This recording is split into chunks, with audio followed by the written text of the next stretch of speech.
For 20 years, Nolan Reed believed his wife had drowned in the black water beneath Blackwater Lake, where a burned-out car was pulled from the depths, but no body was ever found.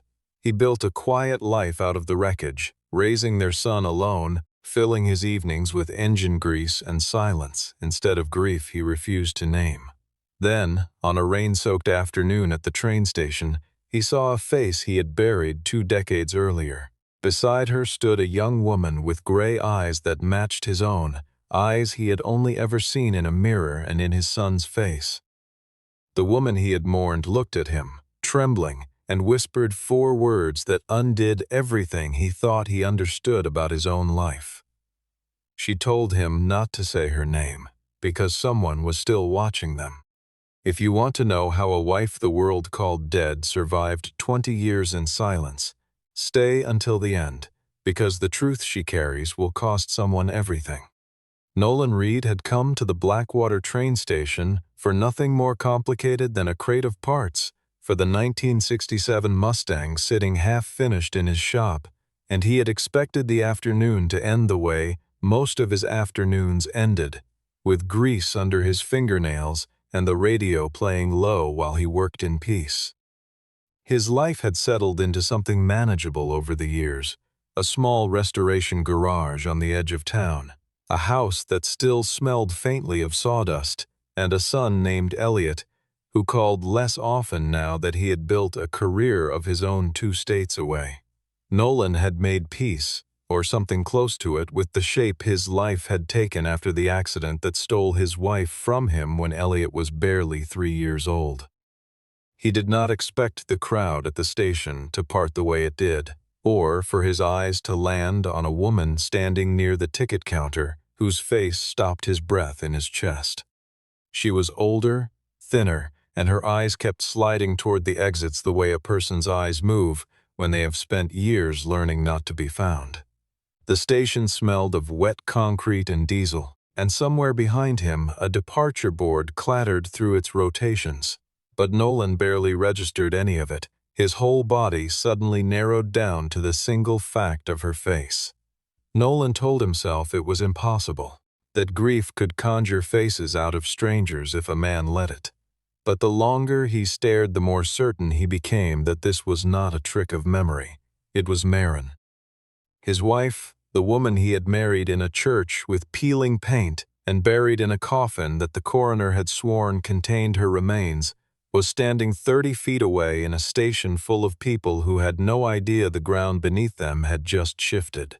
Beside her stood a young woman, no older than 20, with dark hair and a familiar set to her jaw, and eyes the exact shade of gray that Nolan saw every morning in the mirror and had seen in his son's face since the day the boy was born.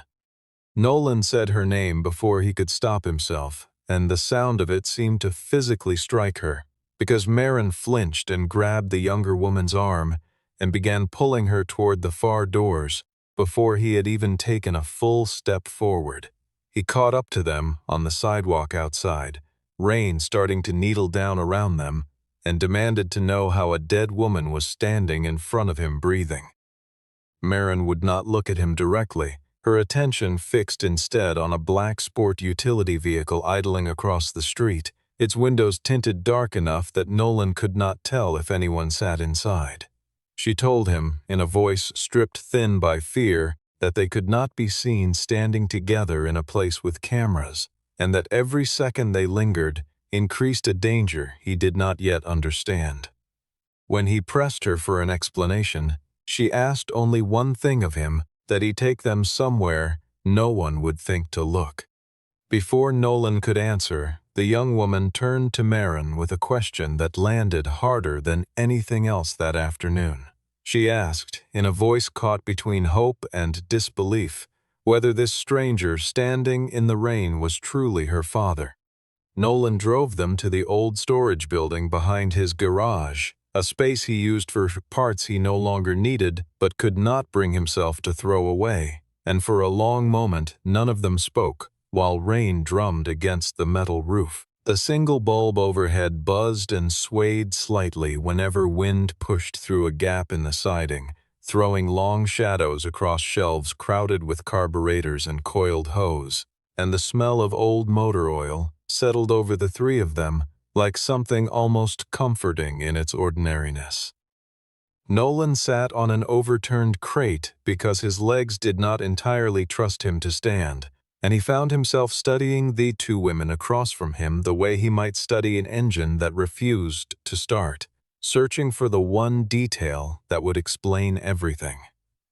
He could not stop looking at the young woman, could not reconcile the shape of her face with anything he understood about his own history, yet some old animal instinct in him refused to dismiss what his eyes kept insisting was true. Maren finally broke the silence, her hands wrapped tightly around a paper cup of coffee she had not touched, and told him that when she vanished 20 years earlier, she had been carrying a child neither of them yet knew existed. Nolan felt some cold move through his chest, because even in the depths of his grief, he had never imagined a version of the truth that included a daughter he had never been told about. The young woman introduced herself as Sloane Hart, though she said the surname carefully, as though it belonged to a costume rather than a name. She explained that she had grown up believing her father died before she was born, a story repeated so many times that it had calcified into something she never thought to question. Only 2 weeks earlier, her mother had finally told her that her father was not dead at all, that he was alive and living less than a day's drive from where they had been hiding. Sloane did not call Nolan anything resembling a father in that first conversation, choosing instead to study him the way a person studies a stranger who happens to share their face, cataloging the similarities without yet trusting what they might mean. Nolan noticed she pressed her fingers against the edge of the table when she grew tense, an unconscious habit identical to one he shared with Elliot, and the resemblance rattled him more than any words could have. He told them plainly that 2 decades of lies could not be undone by a resemblance, however striking, and that he needed proof before he let himself believe any of it. Maren agreed without hesitation, but warned him they could not send a sample to any ordinary laboratory, because Gideon Wycliffe had people embedded in hospitals, courts, and private data firms across the region. The name hit Nolan like a stone dropped into still water, because he remembered it from the earliest days of their marriage, back when Maren's family had made their disapproval of a small-town mechanic marrying into their world unmistakably clear. He understood then that whatever had pulled his wife back from the dead was not a simple story of a woman running from grief, but something far larger and far more dangerous than he had allowed himself to imagine. Before he could ask another question, Maren reached into her bag and set a photograph on the table between them, its edges worn soft from handling. It showed Nolan walking a 3-year-old Elliot into his first day of preschool, an ordinary morning frozen in time, except the photograph had clearly been taken 12 years after the date on Maren's death certificate.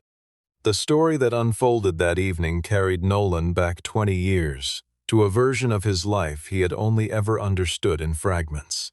Maren had been born into the Wycliffe family, daughter of the late Augustus Wycliffe, the founder of Wycliffe Crown Holdings, an empire built across decades of shrewd investment and careful public image.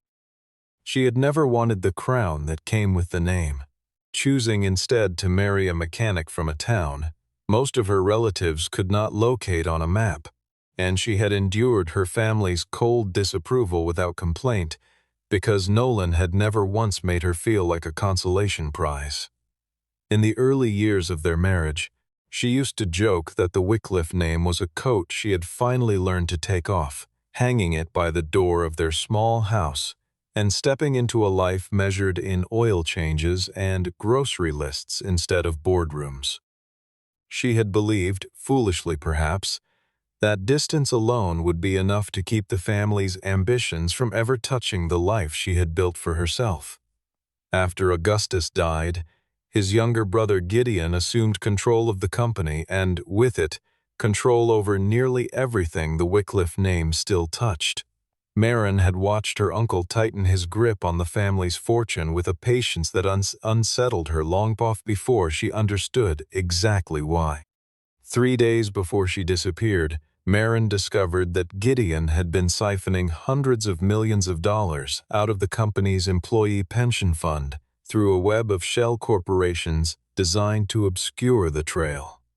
Digging further, sleepless and increasingly afraid, she found documents suggesting her own father's signature had been forged across dozens of financial filings in the years before his death, papers that would have exposed a fraud stretching back further than she dared imagine. She made the decision to gather every piece of evidence she could find and deliver it to federal investigators, believing naively that the truth alone would be enough to protect her family from her uncle's ambition. Gideon learned of her plan before she could act on it, and his response was not a threat spoken aloud but a manila envelope left on her doorstep containing photographs of Nolan and Elliot taken without their knowledge, proof that her family knew exactly where to find the people she loved most. Silas Crow, the family's longtime director of security, came to her that same week with an offer that felt less like rescue and more like surrender. He told her that if she wanted her husband and son to remain safe, her grief would need to be real in every detail, because Gideon would not be fooled by a staged disappearance if Nolan's mourning ever wavered into something less than genuine. A car resembling Marin's was pushed into Blackwater Lake and set ablaze before sinking, and the dental records used to identify the body recovered from the wreckage had been quietly substituted by someone loyal to the family. Marin told herself, in the earliest days of her exile, that she would only need to disappear for a few months, just long enough for Silas to build a case strong enough to protect her when she returned. Those months stretched into years, and the years eventually became 2 decades she never intended to lose. Nolan asked her, his voice low and controlled in a way that frightened him more than shouting would have, why she never came back once she believed herself safe. Marin's answer came slowly, each word costing her something. She told him that Silas had once tried to bring her home, arranging the earliest stages of a return that would have reunited her with Nolan and introduced him to the daughter he never knew he had. Before that plan could move forward, Silas vanished without explanation, and every channel Marin had used to communicate with the outside world went silent within days of his disappearance. Marin spent those 20 years moving through a patchwork of borrowed names and rented rooms, first through Oregon, then further north into Montana, eventually settling for a time near the Canadian border before finally putting down something resembling roots in a small coastal town in Maine. She learned to live light, keeping a single suitcase packed beneath whatever bed she slept in, and she learned the particular loneliness of watching other families gather at diner tables on ordinary Sunday mornings, while she sat alone with a newspaper she used more as a shield than a source of news. There were towns where she stayed only weeks, and towns where she stayed years, and in every one of them she kept a small photograph of Nolan folded inside a coat pocket, worn soft at the creases from being unfolded too many times in the dark. In the earliest years, Silas had still been able to send her photographs of Nolan and Elliot, proof that they remained safe, each image a small mercy that let her sleep through another night of exile. He had also warned her, again and again, that Gideon's people had never stopped watching Blackwater, waiting patiently for the moment she made a mistake that would confirm what he already suspected. Marin wrote letters during those years, dozens of them, addressed to a husband who would never receive a single one, because she trusted no method of delivery except passing them through Silas, and Silas alone controlled whether they ever left his hands. When Silas disappeared, Marin was left with no way to know whether he had betrayed her, been discovered by Gideon, or simply been erased the way so many inconvenient people in her family's orbit seemed to disappear. Without a trusted intermediary, She convinced herself that any attempt to reach out would place Nolan and Elliot directly in danger. And so she let the silence continue long after the fear that justified it had curdled into something closer to habit. Nolan listened to all of it without softening, unwilling to accept an explanation that reduced his son's entire childhood to a decision made unilaterally on his behalf. He told her plainly that grief he could forgive, but the theft of his right to know the truth about his own life was a different kind of wound entirely. Sloane, who had said little through most of the conversation, finally spoke up with a question of her own, asking her mother whether the same lie had been used to protect both sides of the family from each other. Marin did not flinch from the accusation. She admitted that fear alone no longer explained everything, that somewhere in the passing years she had simply lost the ability to imagine what a return might look like, or how she would begin explaining 20 years of absence to a husband and son who had already learned to live without her. Nolan asked her, more sharply now, why she had chosen this particular moment to resurface after so long spent hiding. In answer, Marin slid a thick folder across the table, its cover embossed with the small silver crown that marked every official document belonging to Wycliffe Crown Holdings. Sloane would turn 21 years old in exactly 3 days, and that single fact, Marin explained, carried the power to unravel everything Gideon Wycliffe had spent 2 decades building. Augustus Wycliffe, before his death, had structured a trust that held 51% of the voting shares in Wycliffe Crown Holdings, a controlling stake designed to protect the company from exactly the kind of consolidation Gideon had since achieved. Gideon had only ever been granted temporary stewardship of those shares under the condition that Marin had died without leaving behind a legitimate heir of her own. A hidden clause within the trust, one Gideon believed had died with Augustus, specified that control would automatically revert to Marin or to her biological child the moment that child turned 21, and that the transfer would trigger a mandatory audit of every pension fund and corporate account the company controlled. For 20 years, Gideon had built his empire on the confident assumption that Marin was dead and that no heir existed to threaten his position. He was, at that very moment, finalizing the sale of a substantial portion of the company to a foreign investment fund. A deal structured to close before Sloane's birthday made her legal claim impossible to ignore.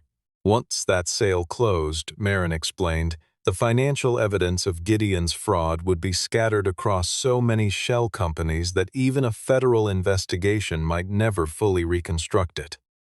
She possessed only a copy of the trust's hidden clause, because the sole original document had been hidden by Silas Crowe somewhere in Blackwater before his disappearance 2 decades earlier.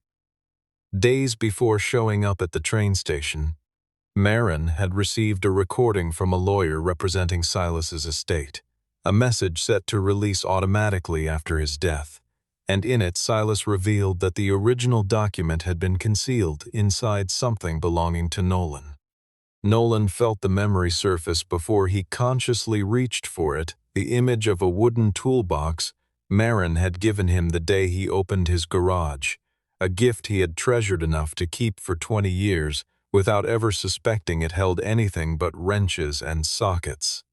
The 3 of them drove back to the shop through streets slick with rain, headlights smearing gold across the wet asphalt, and none of them spoke because there seemed to be nothing left that words could accomplish. When they arrived, Nolan found the toolbox exactly where it had always sat, undisturbed in the corner of the storage room for 2 full decades, its brass latches dulled with age but still intact beneath a thin film of dust. When he pried it open, his hands were not entirely steady, and what he found waiting inside was not the sealed document Marin had described, but a room that had clearly been searched already. Drawers overturned and the lock on the storage door forced open sometime before their arrival. Scrawled across the wall behind the emptied toolbox, in handwriting none of them recognized, was a single sentence meant to be read as both a warning and a threat. The words read, simply, that the dead ought to know better than to stop staying buried. Shaken but unwilling to retreat, Nolan reached out that same night to Delaney Price, a lawyer he had trusted since their school years together, and the only person he could think of with the expertise to make sense of a trust document this complicated. She arrived at the garage, still dressed from a late night at her own office, reading glasses pushed up into her hair, and listened to the entire story without once interrupting, her expression shifting slowly from polite skepticism to something closer to alarm as the pieces began to fit together in front of her. Delaney confirmed that the clause Marin described could well be legally binding, but cautioned that a photocopy alone would never withstand the scrutiny of a company as well-resourced and well-lawyered as Wycliffe Crown Holdings. She suggested bringing in Elliot, whose career as a forensic data auditor made him uniquely suited to trace the layers of shell companies Gideon had used to hide his fraud, even though the suggestion meant reopening a wound Nolan had spent years trying to protect his son from. Elliot arrived in Blackwater the following morning, fully convinced that his father had fallen victim to a pair of elaborate con artists preying on an old man's unresolved grief, and he had rehearsed the entire drive down a version of the conversation where he gently but firmly talked his father back to reason. That certainty collapsed the moment he saw Marin's face in person, recognizing in an instant the same features he had only ever known from a handful of surviving photographs kept in a drawer his father rarely opened. Photographs he used to study as a boy, trying to imagine a voice to match the smile. Something in his chest went hollow and cold, the careful speech he had prepared dissolving into nothing at all. There was no tearful reunion, no embrace between mother and son separated by 20 years of silence. Instead, Elliot asked her, with a controlled fury that surprised even him, where she had been during every birthday, every graduation, every night his father worked a second job just to keep a roof over their heads.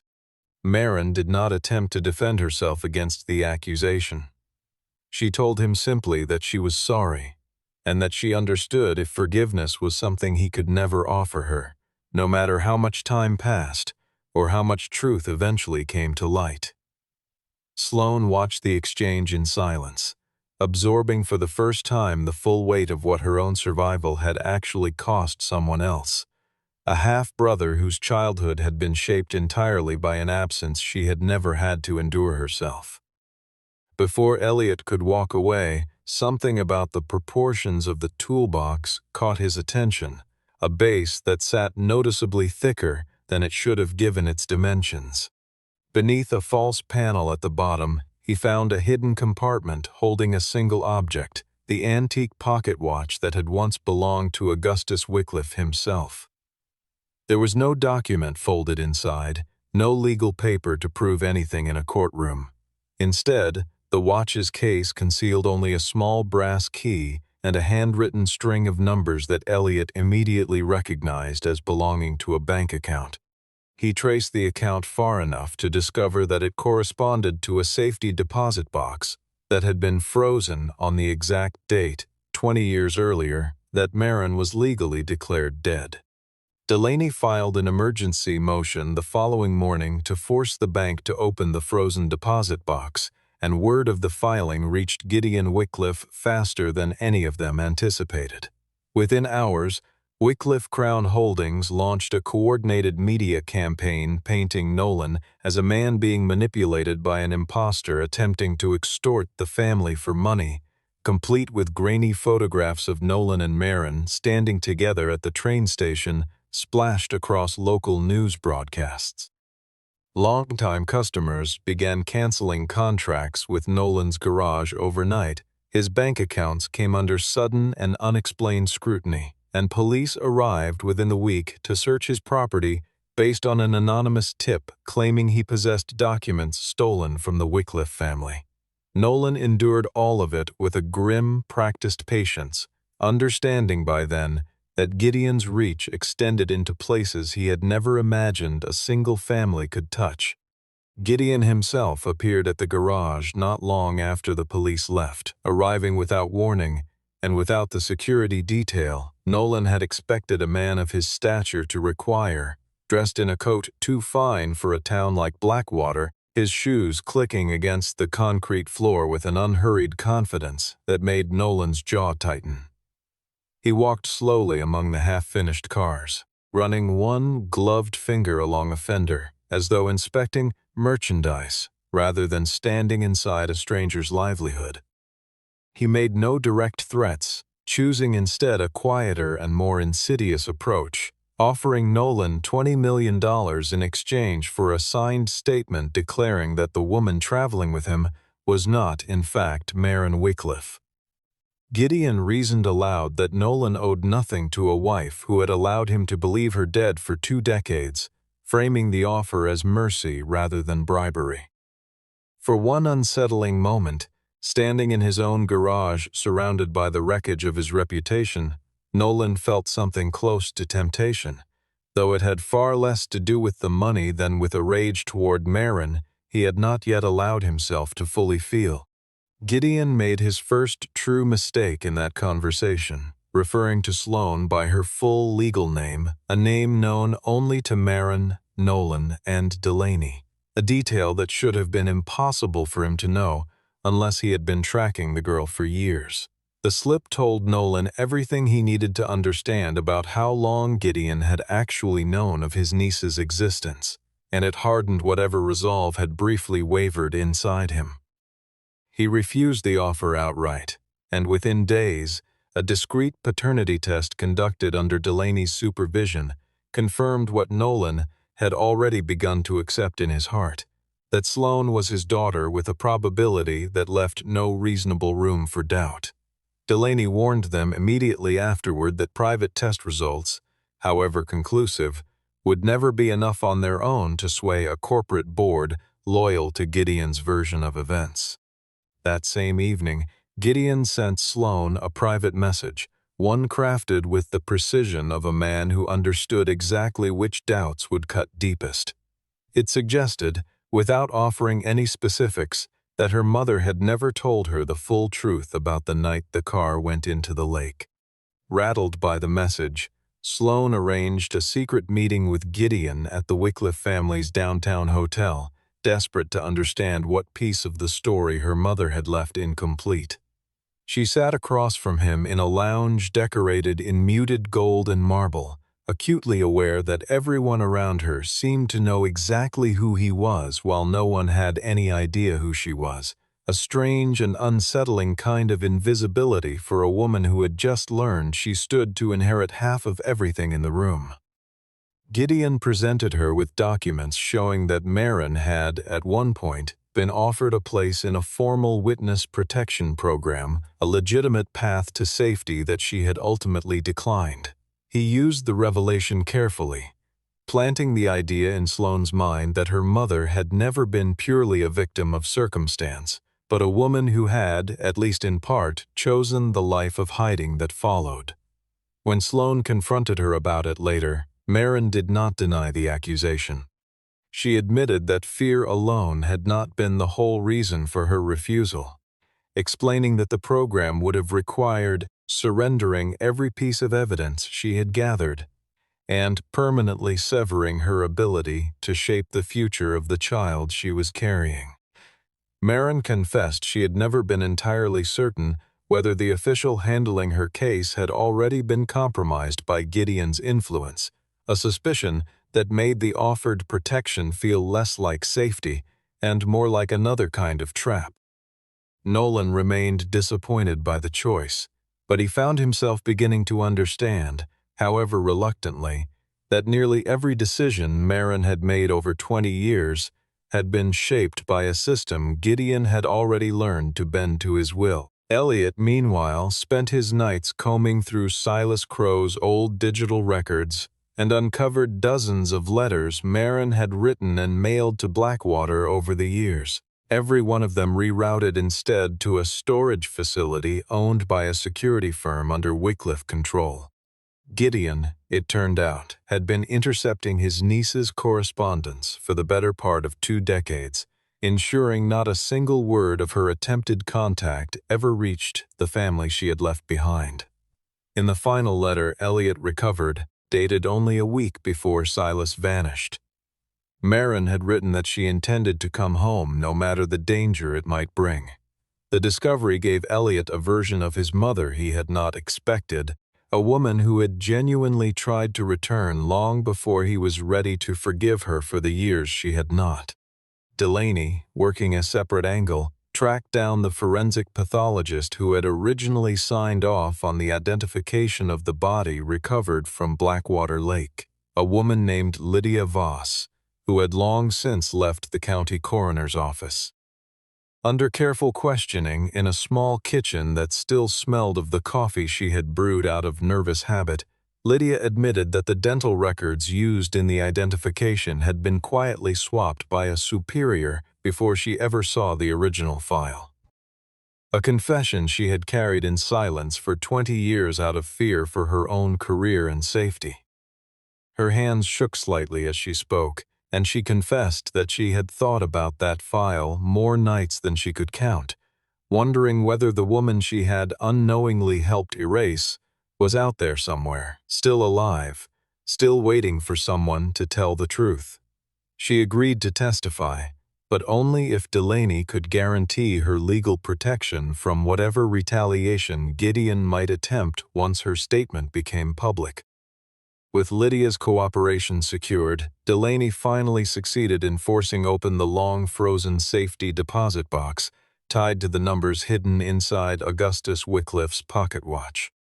Instead of the original trust document they had all hoped to find, the box contained nothing but an empty envelope and a single photograph, one showing Miles Harrow, the company's longtime chief financial officer, removing something from the very same box a full decade earlier.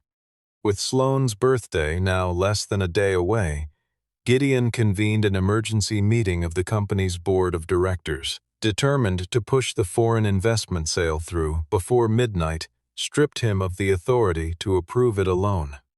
Nolan, Marin, Sloane, Elliot, and Delaney arrived together at the towering Wycliffe Crown headquarters, its glass facade catching the last orange light of evening, only to be stopped at the lobby entrance, because Marin remained, on every official record, a woman who had been legally dead for 20 years. Security guards in dark suits formed a quiet wall in front of the elevators, polite but immovable, and for several tense minutes it seemed as though the entire confrontation might end there, in a marble lobby before it had even properly begun. Delaney fought to secure entry using Lydia Voss's sworn statement as leverage, demanding the board delay any vote until the question of Marin's identity could be formally addressed. Gideon met them in the lobby himself, visibly amused, mocking Nolan in front of several arriving board members as nothing more than a small-town mechanic whose greed had finally gotten the better of him. It was Miles Harrow, arriving unannounced and clearly agitated, who changed the direction of the entire confrontation. He confirmed, without being asked, that he had indeed removed documents from the safety deposit box exactly 10 years earlier, a fact everyone in the room initially assumed would only strengthen Gideon's position. Instead, Miles revealed that Silas Crow himself had asked him to safeguard the original trust document years before his disappearance, fearing correctly that even a bank vault would not remain safe from Gideon's reach forever. Miles admitted he had stayed silent for a decade only, because Gideon had threatened to pin the company's entire pattern of financial fraud squarely on him if he ever spoke a word of what he knew. What finally broke his silence was the realization that Gideon intended to liquidate the very pension fund that thousands of ordinary employees depended on, a betrayal Miles found he could no longer carry alone. He had spent 30 years climbing the company's ranks, had trained himself to look the other way through smaller compromises he told himself did not matter.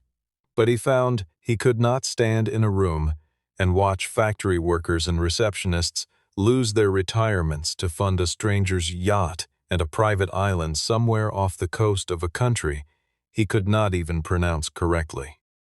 He produced the original trust document on the spot, along with independently verified copies of the paternity results, Lydia Voss's signed statement, and the intercepted letters Elliot had painstakingly traced back to Wycliffe-owned storage facilities. The papers were spread across the long mahogany table one by one, each document landing with a quiet finality that seemed to hush the entire room, and several board members who had spent years nodding along to Gideon's decisions now sat in visible discomfort, unable to meet his eyes. Laid together before the board, the evidence left no room for doubt, confirming both that Maren Wycliffe Reed was alive and that Sloane stood as the legitimate heir to a controlling interest in the company her grandfather had built. Gideon made one final desperate attempt to force the foreign sale through before the clock struck midnight. But the moment Sloane's birthday arrived, his temporary authority over the disputed shares was automatically suspended by the very clause he had spent 20 years believing no longer existed. Sloane now held the deciding voice over 51% of Wycliffe Crown Holdings, a fact that visibly unsettled Gideon more than any accusation leveled against him that night, because he clearly expected retribution equal to everything he had taken from her family. Standing before the seat that had once belonged to her grandfather, Sloane made her first decision as the company's newly recognized controlling shareholder. She did not choose to remove Gideon from the board out of vengeance. Instead, she ordered the company's entire financial history opened without restriction to federal investigators. Gideon Wycliffe was suspended from his position within days, facing formal charges of fraud, document forgery, and obstruction of a federal investigation.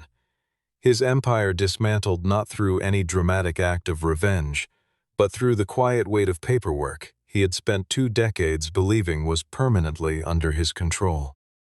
Maren refused every suggestion that she step into the role of chief executive herself, choosing instead to hand day-to-day authority to an independent oversight board while insisting, as her first and only non-negotiable condition, that the depleted pension fund be restored to every employee it had once belonged to. Sloane, for her part, wanted no part of a life defined entirely by inherited wealth and corporate obligation. She agreed to retain her voting authority, but chose to remain focused on finishing her education, involving herself only in the company's most significant ethical decisions rather than its daily operations. Elliot was not yet ready to call Maren his mother, and he made no pretense otherwise, but he agreed to let her write to him again, this time using a real address and no intermediary standing between them, and he found himself, against his own expectations, checking the mailbox a little more eagerly than he would have admitted to anyone. Sloane asked her father, quietly and without any real expectation, whether he wanted to run the paternity test a second time, now that the truth carried no legal urgency behind it. Nolan told her he did not need another piece of a paper to confirm what he had already understood the moment he first saw her eyes at the train station. Maren asked him for a chance to begin again, though she asked it carefully, without any assumption that the years lost between them could simply be waved away by good intentions. Nolan did not slide his wedding ring back onto his finger that night, and he did not pretend that 20 years of grief and silence could be forgiven in a single conversation. He told her plainly that the marriage they once shared had ended the day the world declared her dead, and that whatever came next between them would have to be something new, built honestly from the ground up rather than salvaged from what had been lost. Maren accepted that condition without argument, and for a moment something in her posture eased, as though she had been braced for a harsher answer than the one he had given. She asked, almost tentatively, whether she might come back to the garage the following morning. Nolan considered the question for a long moment before answering. "Tomorrow," he told her, sounded like a reasonable place to start. A year passed before Blackwater truly settled back into something resembling ordinary life, though nothing about it felt quite the same as it had before. Reed Restoration reopened under a freshly painted sign, but Nolan kept the old wooden toolbox exactly where it had always sat in the corner of his office, a reminder he had no interest in packing away. Wycliffe Crown Holdings entered a long and painful process of restructuring under new oversight, its pension fund gradually restored to the employees who had been quietly robbed of it, while Gideon awaited trial as former allies within his own network chose cooperation with investigators over continued loyalty to a man whose empire had already collapsed. Elliot began having dinner with Marin every few weeks, cautious and imperfect, the two of them relearning each other slowly, rather than pretending 20 years apart could be erased through effort alone. Sloane spent her school breaks working part-time at the garage, admitting freely that she had little natural talent for engine repair, often leaving smudges of grease on her jeans that never quite washed out, though she discovered, almost by accident, that she could recognize a faulty engine sound with the same instinctive ear her father had always possessed. Marin and Nolan had not remarried, choosing instead to date cautiously, arguing sometimes over small things, relearning each other's habits and history without flinching away from the parts of the past that still ached. On a quiet afternoon many months later, with autumn light slanting low through the open bay doors and the radio humming an old song neither of them bothered to name, Nolan stood beside Sloane in front of a fully restored Mustang gleaming under the shop's fluorescent lights, its work finally complete after months of careful attention. The car's paint caught the light the way it had, the day Marin first gave him the toolbox, a coincidence Nolan chose to notice rather than dismiss. Sloane caught his reflection in the rearview mirror, and, for the very first time since the day they met at that rain-soaked train station, called him something other than a stranger who happened to share her face. She called him Dad. Nolan did not answer right away. He set down the wrench in his hand, wiped his palms slowly against a rag that had been his father's before it was his, and let the moment settle over him the way sunlight settles over a room after a long storm finally passes. He only smiled, watching the gray eyes that had once dragged his entire past back into the present, eyes that were no longer a reminder of everything he had lost, but a quiet promise of everything still ahead.